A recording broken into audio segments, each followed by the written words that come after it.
Assalamualaikum warahmatullahi wabarakatuh. Saya Meika Priastuti, calon guru penggerak angkatan 9 dari SMP Negeri 2 Belik. Hari ini saya akan mewawancarai 3 kepala sekolah terkait pengambilan keputusan berdasarkan nilai-nilai kebajikan sebagai seorang pemimpin. Selamat menyaksikan.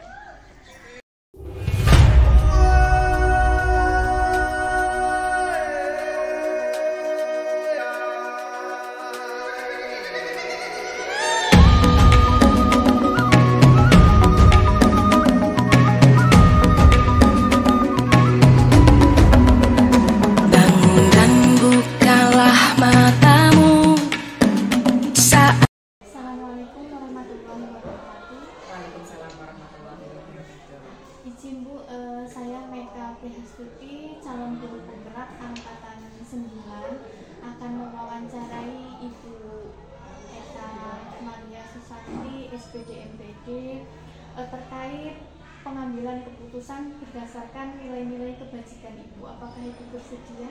Ya, bersedia Mbak. Kebetulan juga waktu saya senggang hari ini. Terima kasih Ibu, maaf saya mengganggu waktunya. Sebelumnya gimana kabarnya Bu? Alhamdulillah baik. Tapi kan memang musim hujan ya Mbak, jadi kadang harus jaga stamina. Terima kasih Ibu. Saya mau izin mewawancarai Ibu. Ibu kan di sini sebagai seorang pemimpin. Pengalaman Ibu banyak sekali pastinya Ibu sebagai seorang pemimpin, mungkin di sekolah atau di komunitas lainnya. Apalagi Ibu juga mempunyai komunitas guru penggerak juga. Ibu pernah menjumpai kasus atau masalah Ibu kira-kira berkenan untuk memberitahu saya kira-kira kasus apa Ibu? Kalau kasus sih sebenarnya banyak. Ada beberapa kasus. Yang pertama persoalan kayak PPDB itu yang banyak orang sekitar yang masuk dalam zona, tapi kadang kapasitas sekolah itu terbatas. Jadi kita di sini juga merupakan sebuah masalah. Masalah yang lain juga sebenarnya ada. Kalau contohnya kayak ada anak yang bermasalah, ternyata itu anak dari salah satu guru atau karyawan di sekolah. Itu juga merupakan sebuah masalah yang harus kita selesaikan. Selama ini bagaimana Ibu mengidentifikasi kasus-kasus yang merupakan dilematika atau bujukan moral? Iya, yang namanya dilema etika itu kan sebenarnya benar versus benar ya. Jadi kalau dilema etika itu kebenaran juga dalam satu sisi juga benar versus benar. Jadi kadang di sini dilema. Kalau bujukan moral itu bisa dikatakan benar versus salah. Nah, benar versus salah ini biasanya juga kita harus ada beberapa poin yang harus kita pertimbangkan untuk menyelesaikannya. Dalam mengidentifikasinya saya tentunya melihat kasusnya seperti apa. Bisa dimasukkan ke dilema etika atau ke bujukan moral. Dalam penyelesaian pun itu akan berbeda kasusnya.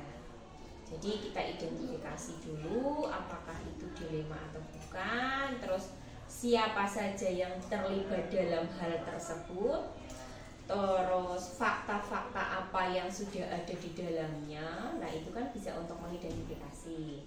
Ketika sudah fakta-faktanya sudah ada, kita sudah mengumpulkan bukti-bukti, kita bisa membuat sebuah kesimpulan bahwa itu tuh dilema etika atau bujukan moral.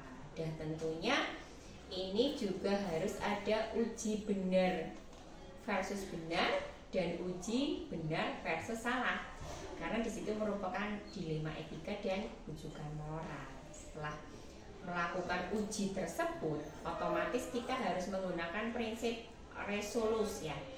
Itu maksudnya ada kepedulian, nah, terus ada juga dengan aturan ya, terus keputusan dengan aturan, dan juga nanti membuat keputusan yang final itu seperti itu. Tapi berdasarkan nggak cukup sampai di situ. Ketika kita mengambil keputusan sudah bulat, kita juga harus melakukan refleksi apakah keputusan yang sudah kita ambil itu benar-benar final dan bagus atau tidak. Karena dalam hal ini harus hati-hati karena menyangkut orang banyak. Jadi seperti itu, Bu. Oke, terima kasih Ibu. Itu ketika Ibu sudah mengidentifikasi masuk di dalam dilema etika atau rujukan moral dengan cara melihat fakta-faktanya. Di sini Ibu ketika mengambil keputusan itu ada dua kepentingan ya. Tadi Ibu sudah menyebutkan ada yang sama-sama benar atau sama-sama mengandung nilai-nilai kebajikan. Langkah-langkah dan prosedur seperti apa Ibu yang selama ini Ibu lakukan kira-kira? Kalau prosedurnya itu biasanya kan saya mengambil dengan 9 langkah biasanya. Kalau pengambilan keputusan itu secara idealisnya itu kan ada 9 langkah. Namun kadang kita terbentur oleh berbagai macam hal. Cuman yang pertama pastinya saya akan mengenali dulu masalah itu seperti apa. Mengenali nilai-nilai yang terkandung dalam masalah tersebut itu apa sebenarnya. Nah, terus yang kedua menentukan siapa saja yang terlibat dalam penyelesaian kasus ini. Jadi yang terlibat di dalam ini itu siapa aja.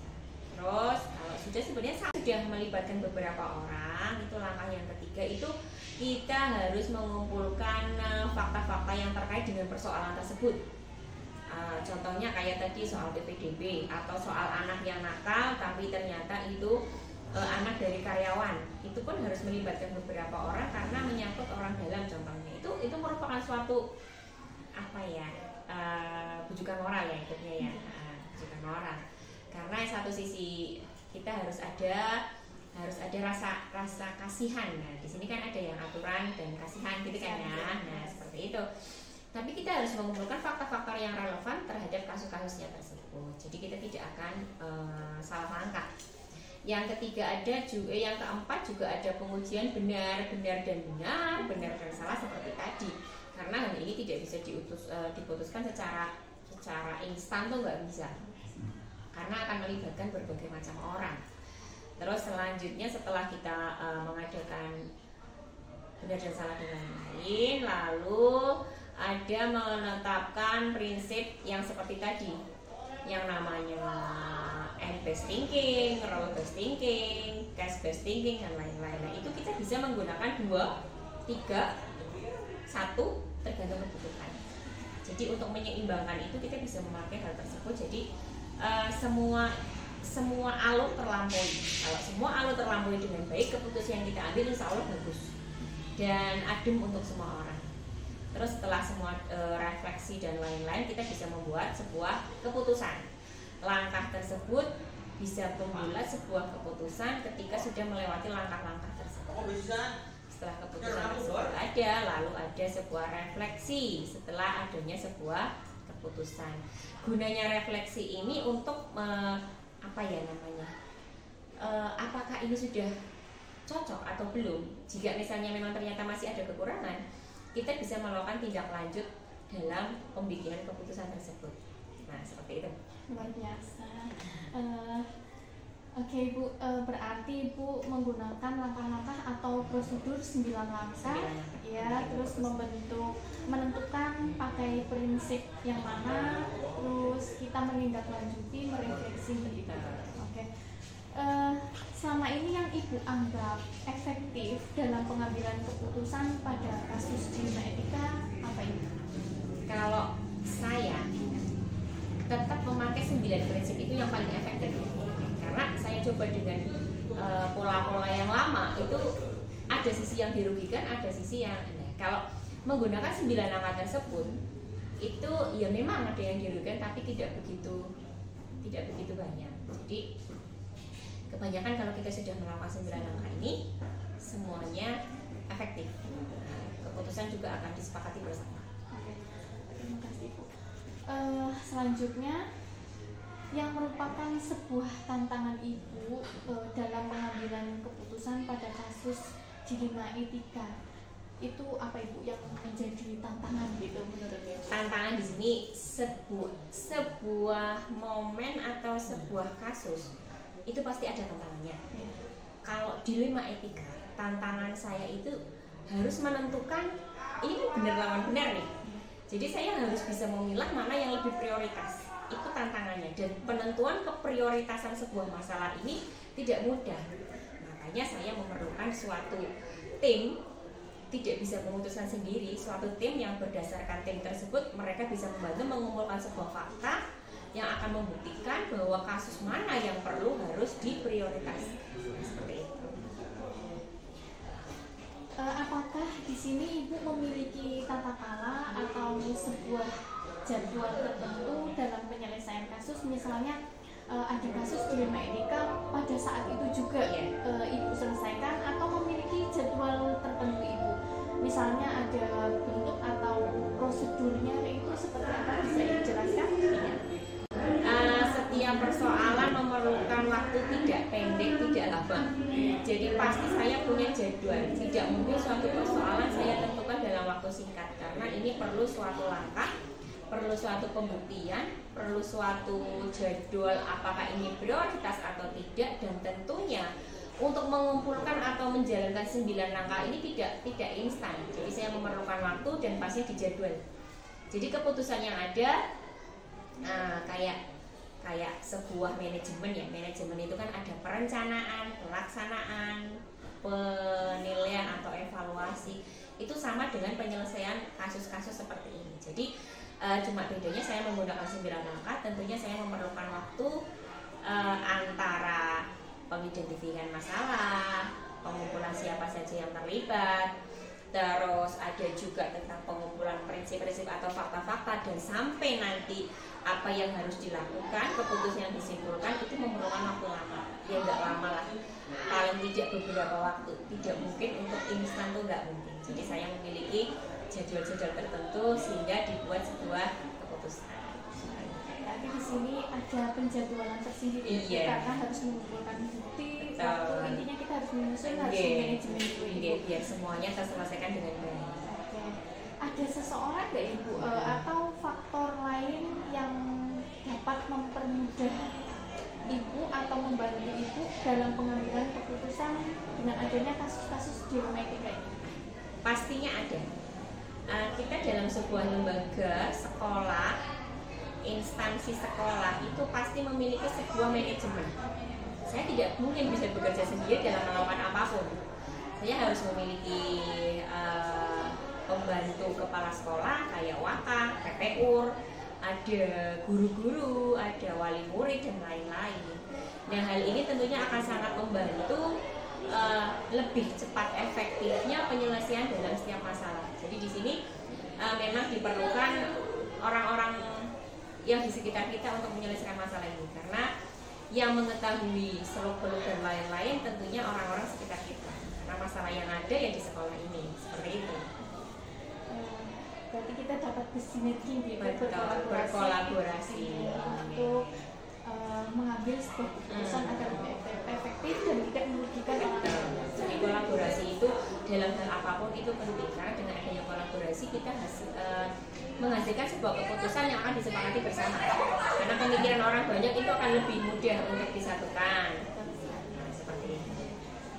Dari semua hal yang telah kita sampaikan, pembelajaran apa yang Ibu petik dari pengalaman mengambil keputusan dilema etika ini? Kalau dalam hal ini pembelajaran yang saya ambil, yang pertama tentunya kolaborasi harus bersinergi ya Mbak. Kolaborasi itu penting yang pertama. Yang kedua itu kita harus bisa memilah antara perasaan kita tuh harus kadang tegas, tapi di sisi lain juga ada sisi yang empati kita juga harus muncul. Nah, dan kepedulian kita juga harus muncul. Tapi dalam hal ini kita harus bisa mengkolaborasi atau memadukan mana yang lebih prioritas, mana yang masih bisa ditekan. Nah, dalam hal ini contohnya kayak bujukan moral. Ini kan kadang yang sangat-sangat, kalau dilema etika masih mending kalau menurut saya. Tapi yang lebih sulit menurut saya yang bujukan moral. Karena bujukan moral ini menyangkut benar dan salah. Tapi terkadang di sisi lain, kayak contoh tadi, anaknya nakal tapi ternyata keluarga sendiri, ini sulit sebenarnya. Nah, jadi hal ini diperlukan rasa legowo yang tinggi, rasa empati yang tinggi, tapi tidak menyalahi aturan yang ada. Nah, ini kita harus benar-benar belajar bahwa mengambil sebuah keputusan tidak boleh berdasarkan satu pihak, harus beberapa pihak dalam menentukan keputusan harus sesuai dengan alur, sesuai dengan apa yang kita lihat, jadi menimbulkan atau tidak menimbulkan suatu kecemburuan dan menghasilkan sebuah keputusan yang diterima. Seperti itu. Berarti sangat luar biasa ya Ibu pembelajaran hari ini mengenai keputusan berbasis nilai-nilai kebajikan. Yang pertama berarti kita harus berkolaborasi, bersinergi dengan baik, terus menentukan sosial emosional kita ya Ibu harus bisa stabil. Terus kita harus bisa juga menentukan mana yang harus diprioritaskan, apalagi yang berhubungan dengan rujukan moral. Iya, betul sekali. Terima kasih Ibu wawancara hari ini mengenai pengambilan keputusan berdasarkan nilai-nilai kebajikan. Saya minta maaf telah meminta sedikit waktu Ibu. Terima kasih Ibu. Sama-sama. Saya akhiri. Wassalamualaikum warahmatullahi wabarakatuh. Waalaikumsalam warahmatullahi wabarakatuh.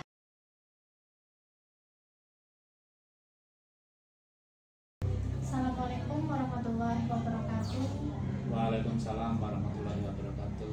Izin Pak, saya Meka Prihastuti, calon guru penggerak angkatan 9, akan mewawancarai Bapak Budiman selaku Kepala Sekolah SMP Negeri 3 Belik terkait pengambilan keputusan berdasarkan nilai-nilai kebajikan Pak. Apakah Pak Budiman bersedia? Ya Bu Meka, saya bersedia untuk diwawancarai kaitan dengan tugas panjenengan. Oke. Matur nuwun Pak. Sebelumnya gimana kabarnya Pak? Sehat? Alhamdulillah sehat. Alhamdulillah. Saya mulai ya Pak, izin mewawancarai Pak Budiman. Monggo. Selama ini Pak Budiman menjadi seorang pemimpin, pasti banyak menemui masalah-masalah di lingkungan sekolah, lingkungan masyarakat atau lingkungan komunitas. Saya mau bertanya, kira-kira Bapak ketika mengidentifikasi kasus-kasus tersebut yang merupakan dilema etika atau rujukan moral, identifikasinya itu bagaimana Pak? Oke Bu Meka, seperti ini. Setiap sekolah kan pasti punya masalah, punya kasus atau punya suatu problem. Di sini kami dalam mengidentifikasi kasus yang ada di SMP 3 Belik, karena saya juga menjadi kepala sekolah baru, kita harus banyak belajar. Saya belajar di sini. Tentunya suatu permasalahan berkaitan dengan dilema etika, rujukan moral dan sebagainya. Nah, berkaitan dengan dilema etika, kami di sini mengidentifikasi berdasarkan seperti ini Bu. Satu itu bagaimana permasalahan itu berkaitan antara individu lawan masyarakat, kemudian rasa keadilan dan rasa kasihan, terus kebenaran dan lawan kesetiaan, terus jangka pendek dan jangka panjang. Jadi kita mengidentifikasi itu terlebih dahulu Ibu. Oke. Berarti Bapak harus mengetahui dulu antara ini persoalan tersebut ya Pak, lebih kompleksnya itu bagaimana, terus kira-kira untuk jangka panjang dan jangka pendeknya itu bagaimana. Oke, menjalankan pengambilan keputusan di sekolah, terutama kasus-kasus itu kan pasti ada dua kepentingan ya Pak, yang sama-sama benar dan sama-sama mengandung nilai-nilai kebajikan. Nah, Bapak itu mengambil keputusannya bagaimana Pak? Kalau misalnya kasus itu sama-sama benar atau sama benar dan salah, nah itu bagaimana Pak? Nah ini berkaitan dengan seorang pemimpin dalam mengambil suatu keputusan harus bijak, harus bisa memperhatikan segala aspek, karena yang jelas kan di dalam suatu instansi, dalam suatu sekolah banyak keluarga dan banyak latar belakang yang berbeda. Nah otomatis kan dalam melakukan suatu keputusan ya pasti kan memperhatikan satu, melakukan demi kebaikan banyak orang, nanti itu bisa dinikmati oleh banyak orang atau segelintir orang. Jadi kita harus memperhatikan itu, karena kita kan keluarga besar, otomatis tidak menangani satu orang, dua orang, tapi di sini ada 50 pegawai, ada dari TK maupun dari guru. Makanya kan untuk mengambil keputusan kita harus, ini keputusan akan berpihak kemana, itu harus juga ditentukan. Kemudian menjunjung tinggi prinsip-prinsip. Ini prinsip-prinsip yang pertama ini kekeluargaan, jangan sampai antara satu dengan orang lain saling berbenturan. Kemudian melakukan apa yang diharapkan. Nah, ini kadang saya mau menerapkan pada diri saya sendiri agar satu bahwa itu bisa tidak diterapkan pada orang lain. Nah, disinilah perlunya adanya bagaimana kita berpikir berbasis rasa peduli seperti itu. Oke, pengambilan keputusannya berarti tidak merugikan orang lain ya Pak, tapi keputusan yang kita ambil itu bisa menguntungkan untuk orang banyak, terutama manfaatnya ya Pak. Terus adanya prinsip kekeluargaan dari pengambilan keputusan yang sudah Bapak jelaskan tadi, langkah-langkah dan prosedur seperti apa yang selama ini Bapak lakukan? Nah, di sini kami menerapkan beberapa langkah-langkah berkaitan dengan, karena pengalaman saya sendiri juga pernah belajar di guru penggerak, pernah mempelajari bagaimana mengambil langkah-langkah suatu permasalahan yang pertama mengenali pertama nilai-nilai yang saling bertentangan dalam situasi tersebut. Misalkan permasalahan dengan guru, ya kita harus melibatkan siapa yang harus terlibat di dalamnya agar penyelesaian masalah itu terfokus di mana dan kapan terselesaikan. Kemudian mengumpulkan fakta-fakta yang jelas dalam menyelesaikan suatu permasalahan kan kita harus tahu faktanya terlebih dahulu. Jadi jangan sampai hanya mendengar dari satu pihak, dua pihak, tapi harus melihat dari beberapa aspek, fakta-fakta yang ada, permasalahannya apa. Nah, di situ kita akan mengidentifikasi juga. Kemudian menguji bahwa itu nanti benar apa tidak, baik apa tidak untuk keberlangsungan di sekolah kita. Kemudian melakukan prinsip bagaimana kita mengambil keputusan yang bisa dipertanggungjawabkan bersama. Jangan hanya menguntungkan salah satu pihak, tapi bisa dipertanggungjawabkan bersama dan terselesaikan dengan baik tanpa menimbulkan suatu permasalahan yang baru lagi. Seperti itu. Oke. Langkah dan prosedur yang sudah Bapak lakukan sangat bagus, karena di sini tadi saya mendengar ada prinsip penyelesaian keputusan bersama, berarti ada kolaborasi nih Pak, ada kolaborasi dengan keluarga besar pastinya, terus mengetahui nilai-nilai kebajikan yang ada di dalamnya, terus mengumpulkan fakta-fakta yang ada, ngoten nggih Pak. Nah, dari langkah dan prosedur tersebut yang Bapak anggap efektif dalam mengambil keputusan pada kasus dilema etika itu bagaimana Pak?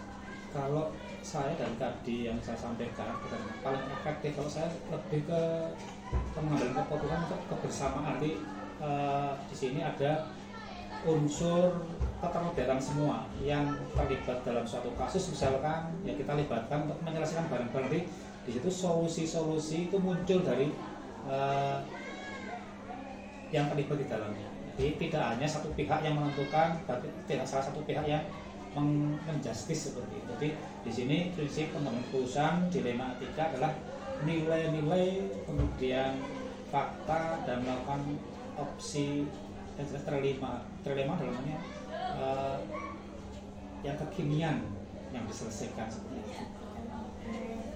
Berarti keterlibatan ya Pak, keterlibatan dengan keluarga besar itu yang Bapak anggap efektif. Dari keterlibatan semua itu kan pasti ada tantangannya Pak. Ada tantangan itu, saya yakin pasti ada. Nah, dalam pengambilan keputusan itu tantangannya itu bagaimana Pak? Nah, itu pasti yang namanya suatu pengambilan keputusan ya pasti ada resiko, ada tantangan, ada hal yang mungkin kadang tidak diterima. Nah, di sini biasanya itu tantangan yang paling muncul di sini antara rasa kasihan. Dan seperti ini Bu, pada saat seorang ASN yang harus dituntut untuk ini itu, tapi misalkan masalah IT lah contohnya, dan karena sekarang semua serba IT, otomatis kan Pak Kepala Sekolah sudah punya kebijakan, ayo kita kuasai IT. Tapi kadang yang tua-tua masalah IT kan mereka juga kurang bisa mengikuti ya. Nah, di situ adanya rasa kasihan. Padahal zaman sekarang kan era abad 21 otomatis orang dulu kan dituntut untuk bisa dalam penguasaan politik. Akhirnya disitulah antara kebenaran melawan rasa kasihan. Dan ada pertimbangan-pertimbangan lah di situ. Ya kita yang muda menghargai yang tua itu intinya sebetulnya prinsip bagaimana kita sebagai orang Jawa lah, bisa menghargai yang lebih tua. Tapi yang lebih tua kadang kritiknya berat Ya. gitu ya Pak. Oke. Apakah Bapak di sini mempunyai atau memiliki tata kelola sebuah jadwal dalam penyelesaian kasus dilema etika Pak? Misal ketika ada kasus itu Bapak langsung selesaikan atau ada penjadwalannya, bentuk atau prosedur seperti itu Pak? Kalau sebenarnya seperti ini, kita tidak menjadwalkan secara khusus. Cuman kalau misalkan itu penyelesaiannya memang butuh waktu, ya kami membuat tata waktu yang paling baik, karena segala suatu permasalahan kadang ada yang bisa diselesaikan secara langsung, ada yang butuh waktu beberapa lama. Misalkan membutuhkan waktu beberapa lama, baru kita menentukan untuk membuat jadwal dalam penyelesaian masalah baik dilema etika maupun bujukan moral. Berarti kita melihat kasusnya terlebih dahulu Yeah. ya Pak. Ada yang perlu penjadwalan dan ada yang langsung ditindaklanjuti. Oke. Apakah ada seseorang atau faktor-faktor yang dapat mempermudah bahkan membantu Bapak dalam pengambilan keputusan itu?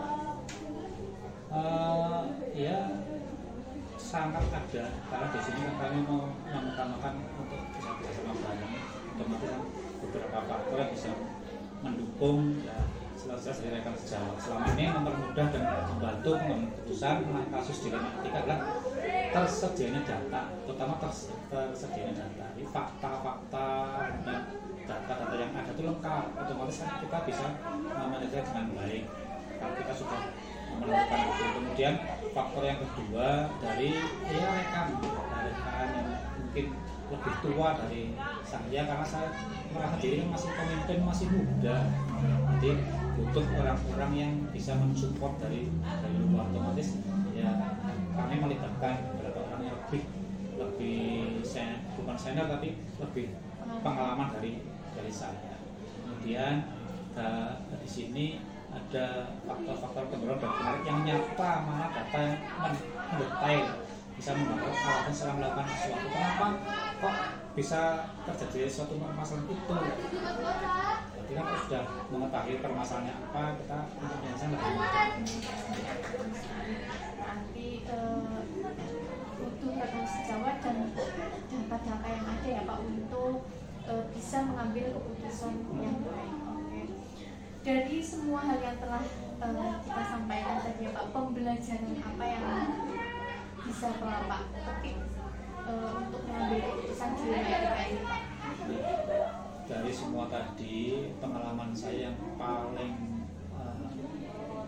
mengena dalam diri saya itu bahwa segala satu permasalahan itu akan terselesaikan dengan mudah apabila kita sudah mengidentifikasi, tahu fakta-fakta yang sebenarnya, jangan hanya mendengar hanya isu atau mendengar hanya kata orang, tapi dengan fakta yang ada kita akan lebih jelas dan lebih detail dalam penyelesaian masalah.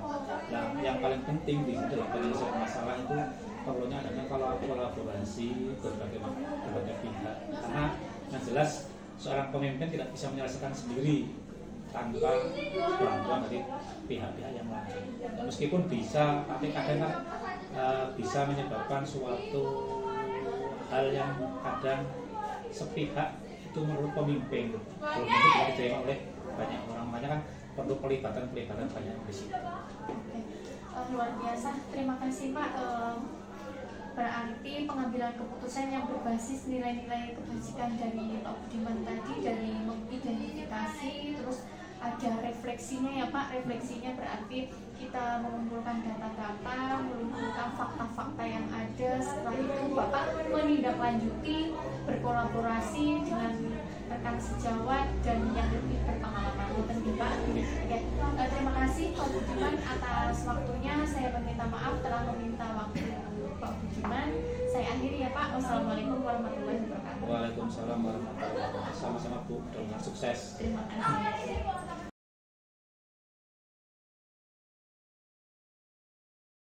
Assalamualaikum warahmatullahi wabarakatuh, Pak Mani. Perkenalkan Pak, saya Maika Priastuti, CGP Angkatan 9. Izin ingin mewawancarai Pak Pandi selaku Kepala Sekolah SD Negeri 3 Badak. Berkaitan dengan pengambilan keputusan berdasarkan nilai-nilai kebajikan Pak. Apakah Pak Pandi bersedia? Bersedia. Oke. Silakan. Terima kasih sebelumnya. Gimana kabarnya Pak? Alhamdulillah sehat Ibu. Alhamdulillah sehat ya Pak. Ya. Oke. Bu Mega juga bagaimana? Alhamdulillah Pak sehat. Bisa dimulai ya Pak? Ya, Ibu, silakan. Yang pertama, Bapak itu kan sebagai seorang pemimpin di sekolah ini ya Pak, pasti memiliki masalah atau menjumpai masalah kasus-kasus yang ada, baik itu di sekolah maupun di lingkungan masyarakat atau di komunitas, kan seperti itu. Ketika Bapak menjumpai kasus itu atau masalah itu, cara mengidentifikasinya itu bagaimana Pak? Yang apakah itu merupakan dilema etika atau rujukan moral, itu seperti itu. Ya. Baik Bu Mega, memang dalam kehidupan kita tidak akan bisa terbebas dari masalah ataupun kasus-kasus yang terjadi, apalagi kalau kita melibatkan banyak orang. Pasti akan ada sebuah masalah atau yang muncul. Nah, untuk mengidentifikasi kasus-kasus yang ada di sekitar kita harus tinjau dulu paradigma yang ada. Ya, biasanya saya melihat paradigmanya apakah di situ ada kepentingan kelompok melawan kepentingan individu, terus ada paradigma rasa keadilan melawan rasa kasihan, dan ada juga kebenaran melawan kesetiaan, juga mungkin ada kepentingan dalam jangka pendek maupun jangka panjang. Itu harus kita identifikasi dulu paradigmanya apa. Kemudian jika dalam sebuah kasus itu ada pilihan yang sama-sama benar, itu maka disebut dengan dilema etika. Kemudian jika pilihannya adalah benar salah, itu merupakan rujukan. Jadi seperti itu cara saya mengidentifikasi kasus. Dari identifikasi yang sudah Bapak lakukan, ditinjau dulu paradigmanya ya Pak. Betul. Setelah itu baru kita mengetahui apakah itu dilema etika atau rujukan moral berdasarkan pilihan yang ada. Ketika itu sudah diketahui atau sudah diidentifikasi, bagaimana Bapak mengambil keputusan tersebut Pak? Memang untuk mengambil keputusan khususnya dilema etika tadi ya. Itu susah, kita akui yang susah. Tapi bagaimanapun juga mau tidak mau kita harus mengambil keputusan meskipun susah. Nah, tentunya dalam kesusahan tadi kita akan memperhatikan prinsip-prinsip pengambilan keputusan. Ya, di antaranya prinsip pada hasil akhir, kemudian kemudian yang ketiga prinsip memutuskan sesuatu dengan pemikiran bahwa apa yang saya harapkan orang lain itu akan melakukan juga terhadap saya. Di ketiga prinsip itu kita gunakan dalam pengambilan keputusan, tergantung situasi dan kondisi dan kasus seperti apa yang terjadi. Apalagi ada dua kepentingan ya Pak, kalau misalnya benar, sama-sama benar, ya, atau sama-sama mengandung nilai kebajikan yang sama. Itu berarti Bapak harus memberikan prinsip-prinsip tadi itu ya Pak. Ada langkah-langkah atau prosedur Pak? Seperti apa itu langkah dan prosedur yang Bapak lakukan selama ini? Selama ini dalam menyelesaikan sebuah kasus atau mengambil keputusan, tahap pertama yang saya lakukan adalah mengidentifikasi masalah yang terjadi, ini penyebabnya apa, siapa saja yang terlibat. Kemudian dari pihak-pihak yang terlibat itu akan kita ajak duduk bersama untuk berdiskusi, tentunya untuk mencari alternatif solusi yang mungkin bisa digunakan dalam menyelesaikan kasus itu. Itu yang selama ini saya lakukan di sekolah. Oke. Berarti langkah-langkahnya yang pertama itu Iya, identifikasi dulu, terus yang terlibat siapa aja kita ajak musyawarah untuk mencari berkolaborasi, ya. alternatif solusi. Oke.